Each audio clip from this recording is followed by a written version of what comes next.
मोहन असता तर सखीला शेजारच्या शाळेत सोडलं असतं त्यांनी सह्याद्रीला तर चान्सच नाही, वेस्टला पण नाही ईस्टवरनं. हे मला करावं का लागलं, कारण की मला एक तर तिला सहानुभूतीच्या लाटेवर अजिबात वाढवायचं नव्हतं. हे तर फिक्स होतं माझं, की आजूबाजूला सगळ्यांना माहिती असतं, शाळांमध्ये माहीत असतं, नातेवाईकात ती नजर आणि तो सूरच बदलतो. तो तिच्या वाट्याला मला अजिबात येऊ द्यायचा नव्हता, किंवा उगाच जास्ती लाड असंही नको होतं.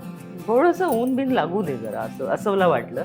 तर तो विरह वगैरे असू दे, कारण मला 2 माझे सख्खे मित्र, एक तर को ॲक्टर होते, ते मला म्हणाले की फार डिटॅच होतात मुलं हॉस्टेलला टाकल्यावरती. आणि माझा एक डिरेक्टर मित्र म्हणाला, माझ्या मुलीला मी शक्यच नाही टाकणं वगैरे.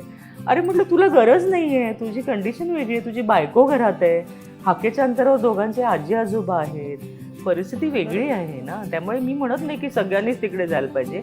मला ते सूट झालं आणि मी कॅल्क्युलेशन असं केलं की इथे राहून जो मूर्खासारखा खर्च होईल त्या मुलीवर, तो मला तिच्या शिक्षणावर करू दे.